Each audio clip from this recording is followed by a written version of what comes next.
श्रेयश आणि हा पण श्रेयश. गणपती बाप्पा. मोरया. दिशा अकॅडमीची मेन बिल्डिंग ज्याच्यामध्ये जेई ॲडमिशन काउन्सिलिंगच्या प्रोसेस होतात. दिशा अकॅडमी म्हटल्यानंतर आपल्याला फक्त अकॅडमी आठवते, पण भरपूर अशा त्यांचे इन्स्टिट्यूट आहेत. मी श्रेयश व पालक व आमच्या मॅडम आम्ही सर्वजण एकत्रपणे आतमध्ये एंटर केलेले आहे. तर महाराष्ट्रामध्ये भरपूर असे पुरस्कार दिशा अकॅडमीच्या कार्याला मिळालेले आहेत.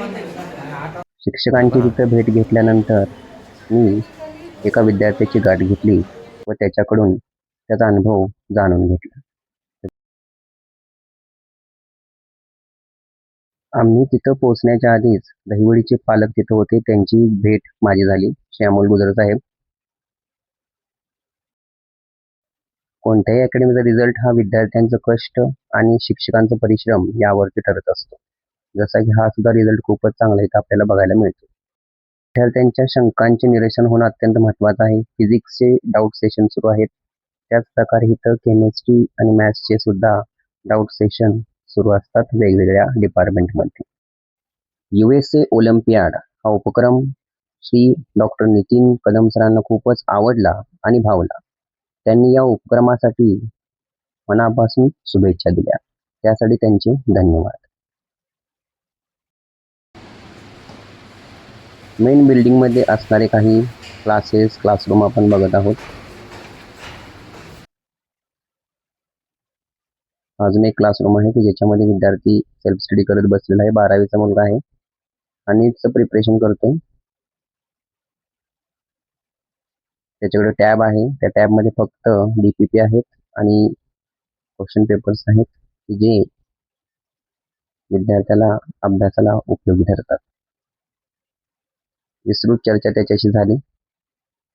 असं प्रत्येकाकडे टॅब आहे. ही दुसरी क्लासरूम. सर्व क्लासरूम अशा प्रकारे भव्य दिव्य आहेत, मोठे आहेत. वातावरण फ्रेश आहे. महत्त्वाची गोष्ट तर काउन्सिलिंग. दिशा अकॅडमीमध्ये आलेलो आहे. समीक्षा मॅडम माझ्यासोबत आहेत आणि आपल्या श्रेयशला काउन्सिलिंगचं सेशन सुरू आहे. सगळ्यात महत्त्वाची गोष्ट म्हणजे काय, तर सगळ्यात पहिल्यांदा ए ग्रुप निवडायचं का बी ग्रुप निवडायचं आहे हे श्रेयशला सांगितलेलं आहे. तर बी ग्रुप म्हणजे काय रे मला, PCB म्हणजे काय, बायोलॉजी. बरोबर. सगळ्यात महत्त्वाची गोष्ट मॅडमबरोबर डिस्कस केल्यानंतर बाकीच्या अकॅडमीमध्ये इंग्लिशचं लेक्चर होत नाही, IT लेक्चर होत नाही, हे विद्यार्थ्यांनीच करावं लागतं. आणि सगळ्यात महत्त्वाची गोष्ट स्टेट बोर्डचं लेक्चर मॅडम आपल्या इथं होणार का? ठीक. महत्त्वाची गोष्ट आहे, तुला इथं स्टेट बोर्ड शिकायला मिळतंय, असं दुसरीकडे मिळत, हे लक्षात ठेव. ही महत्त्वाची गोष्ट आहे. बरं, आपल्या विद्यार्थ्याचं ॲडमिशन झाल्यानंतर बोर्डाची परीक्षा होणार. बोर्डाची परीक्षा झाल्यानंतर बाकीच्या काही अशा अकॅडमी बघितलेले की जे 2 वर्षाची फी घेतात आणि फक्त CETचं शिकवतात, पण स्टेट बोर्डचं अजिबात शिकवत नाहीत. मग क्रॅश कोर्स आपला राहणार का? क्रॅश कोर्स हा ॲज इट इज आपण CETची तयारी पहिल्यापासूनच करून घेणार. जेव्हा ते इथे जेव्हा ॲडमिशन होईल त्या दिवसापासून आपण CETची तयारी करू. म्हणजे ही CETची तयारी CETची परीक्षा होईपर्यंत राहणार का बोर्डाची परीक्षा होईपर्यंत राहणार? बोर्डाचे. मी मॅडमला हे असं का विचारलं, कारण की ऑलरेडी आपल्याला अनुभव आहे कराडमध्ये म्हणा आणि कुठं बारामतीमध्ये. पालकांनी 2 वर्षाची JEची फी भरली होती, CETची फी भरली होती. पण मॅडम तुम्हाला असं वाटतंय का की बोर्ड परीक्षा झाल्यानंतर ह्या मुलांचं लेक्चर घेतलं पाहिजे? आपला मेन फोकस नाही घेतलं पाहिजे ना, 100% घेतलं पाहिजे. पण त्यांनी घेतलं नाही. म्हणजे बोर्डाची परीक्षा झाल्यावर लिहू दिली मुलांना, त्यांनी अभ्यास CETचा अभ्यास करायचा 2 वर्ष आपण घेतलेला. आपल्या इथे CETचे 2 अटेम्प्ट असतात. 2 अटेम्प्ट होईपर्यंत आपल्याकडे स्टुडंट कंटिन्युअसली असतात. इव्हन सगळ्या रिव्हिजन्स वगैरे सगळ्या लास्टपर्यंत आपण घेतो इथं. Okay, thank you so much madam. हे सगळ्यात महत्त्वाचा मुद्दा आहे की जे पालकांना माहीत नसतं. पालकांना असं वाटतं की 12वीपर्यंत आपल्या पोराला घातले, 2 वर्ष झालं, पण 12वीनंतर 2 महिन्यानं CETची परीक्षा असते. मग त्याचं तयारी नको करायला. इथनं मुलगा घरी गेला तर तो काय अभ्यास करणार आहे का? फ्लोमधनं बाहेर येईल. याचा विचार आपण सर्व ठिकाणी अकॅडमीमध्ये ॲडमिशन घेताना प्रत्यक्षपणे त्या मॅडमला, शिक्षकांना विचारून घ्या. लक्ष असणं गरजेचं आहे. हे सगळ्यात महत्त्वाची गोष्ट इथं आपल्याला बघायला मिळते. मगाशी मी तुमच्या व्हिडिओमध्ये मी तुम्हाला दाखवलेलं आहे की कशाप्रकारे डाऊट सेशन, विद्यार्थी कसं पर्सनली शिक्षकांकडे जातात, प्रत्येकाची सेपरेट केबिन आहे, फिजिक्सची वेगळे, बायोची वेगळे, मॅथ्सची वेगळे. हेच महत्त्वाचं आहे. मुलांच्या शंका वैयक्तिकपणे इथं रिझॉल्व होतात, कारण की वर्गात काही विद्यार्थी काही प्रश्न विचारणार नाही आहे. आता आम्ही 10वीला शिकवतो, किती मुलं प्रश्न आणि शंका विचारतात हे मला माहीत आहे, पण इथं वैयक्तिकपणे विद्यार्थ्याला वेगळ्या केबिनमध्ये बोलवून वैयक्तिक त्याचा डाऊट क्लिअर केला जातो. हीच एक जमेची बाजू इथं दिसते. त्याला आपण इथं ठेवतो आणि आपल्याला असं वाटतं की आपल्या मुलाला शिक्षक शिकवत आहे, पण आपल्या मुलामागं किती जणांचं कष्ट आहे हे आपल्याला इथं समजणं गरजेचं आहे. आपला विद्यार्थी इथं आहे, थांबले नाही, तर त्याला शिक्षक म्हणजे असिस्टंट टीचर शिकवतात, लक्ष देतात, अभ्यास करतो पण ते बघतात. त्याच्यानंतर कोऑर्डिनेटर आहे, कोऑर्डिनेटरसुद्धा महिन्यातनं 2 महिन्यातनं त्यांना भेटतात आणि असिस्टंट टीचर 15 दिवसातनं विद्यार्थ्यांचं फॉलोअप घेतात आणि रोजच त्यांच्यावरती लक्ष ठेवतात.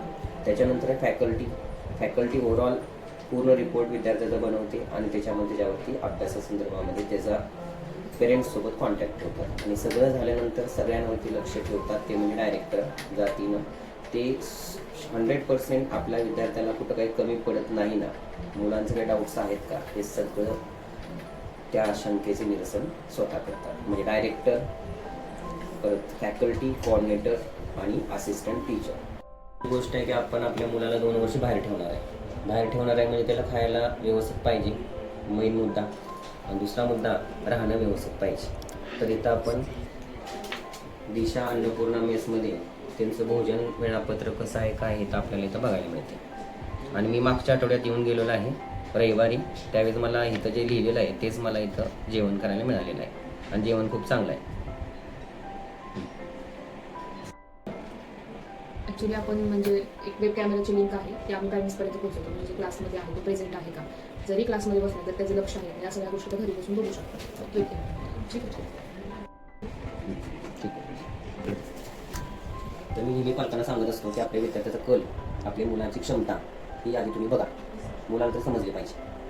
पण इथं या अकॅडमीमध्ये मुलाचा प्रवेश घेतानाच इथं आपल्याला DMIT म्हणजेच विद्यार्थ्याचं करिअर मॅपिंग केलं जातं. ब्रेन मॅपिंग टेस्ट करून विद्यार्थ्याचं एक्झॅक्ट क्षमता काय आहे, त्याला कशाप्रकारे शिकवलं पाहिजे, त्याला कशाप्रकारे समजतं, हेच जर गोष्टीत होत असेल तर शिकवण्याची बेसिक गोष्ट जी आहे ती या DMIT टेस्ट थ्रू आपल्याला कळत असते. ती बेसिक गोष्टच बऱ्याच ठिकाणी होत नाही, ती मेन गोष्टी तर होती.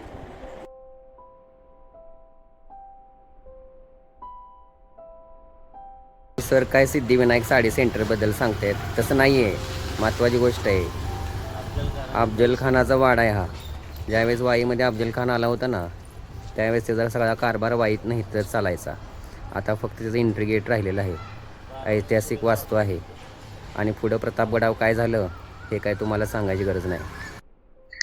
ही नीटची बिल्डिंग आहे दिशा अकॅडमीची, की ज्याच्यामध्ये सर्व नीटच्या गोष्टी चालतात. दिशा पब्लिक स्कूल वाईमधील आणि दिशाचं प्ले स्कूल पण आता आपण बघूया. फिरून आता लागली भूक, तहान पण लागली. बघूया आता दिशा अकॅडमीची मेस कशी आहे. ही बॉईजची मेस आहे, खूपच सुंदर, छान, स्वच्छ. आणि इथं गर्ल्सचं हॉस्टेल आणि मेस हे एकाच ठिकाणी आहे. गर्ल्स हॉस्टेल वर आहे आणि खालच्या साईडला मेस आहे. तर ही गर्ल्सची मेस बघा कशी आहे, काय आहे.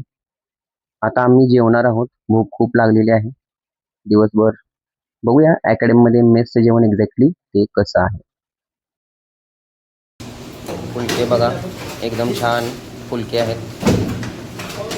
काय हे काय भरती हे छोले.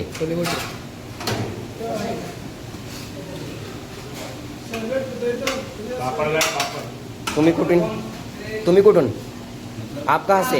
यूपी से, लखनऊ. और आचार्य कौन है? ऊपर गया. चला ताट करून झालेला आहे, आता जेवूया. अरे हे काय 5-6 पापड मला एकट्याला? अरे मला एकट्याला नाही, बाकी सगळ्यांना देण्यासाठी मला दिलेले आहेत एकत्र. बरं चला जेवूया. हे दोघं आधी जेवायला लागले, माझी वाट पण मला थांबले पण नाहीत. मॅडम म्हणाल्या चपाती छान आहे, मऊ आहे आणि छान भाजलेली आहे, जेवण खूप छान आहे. असं ते म्हणत आहेत. आता जरा गणपतीचं दर्शन घेऊया. वाईचा महागणपती आपल्याला माहीतच आहे. आता आपण गेलो आहोत बॉईज हॉस्टेलकडं. बॉईज हॉस्टेल ज्याच्यामध्ये सोय कशी आहे ती तुम्ही बघा. 2 BHK मध्ये 12 जण असतात. एक रूम पूर्णपणे मोकळी आहे साहित्य ठेवण्यासाठी. टॉयलेट बाथरूमची सोय तर तिथं असतेच. काही ऑलरेडी ॲडमिशन झालेले विद्यार्थी तिथं आहेत. ते ऑलरेडी राहायला तिथे गेलेले आहेत. ते त्यांचे मित्र असल्यामुळे गप्पा टप्पा त्यांच्या सुरू आहेत मुलांच्या. तर ह्या हॉस्टेलमध्ये रात्री 8 ते 11 वाजेपर्यंत 2 तास अभ्यास हा कंपल्सरी मुलांना करावा लागतो. आम्ही दमलो अभ्यास करा सांगून तिथं 8 ते 11 अभ्यास करावाच लागतो. अभ्यासाची अभ्यासिका बघा आणि संध्याकाळी 7च्या त्यांचं जेवण होतं ही महत्त्वाची गोष्ट आहे. अभ्यासिका प्रत्येकाला आहे आणि इथं रेक्टर आहेत की जे लक्ष. आर्यन करमते का रे? जेवण काय होतं आज? जेवण छोल्याची भाजी वांग होतं. आम्ही बी तीच खाल्ले तिथं. वांग्याचं भरीत, चपाती, पापड होतं का? हां बरोबर, आम्ही बी तीच खाल्लं. म्हणजे बॉईज हॉस्टेलला जेवण संध्याकाळी हॉस्टेलमध्ये असतं आणि दुपारचं जेवण अकॅडमीमध्ये असतं. गणपती बाप्पा मोरया.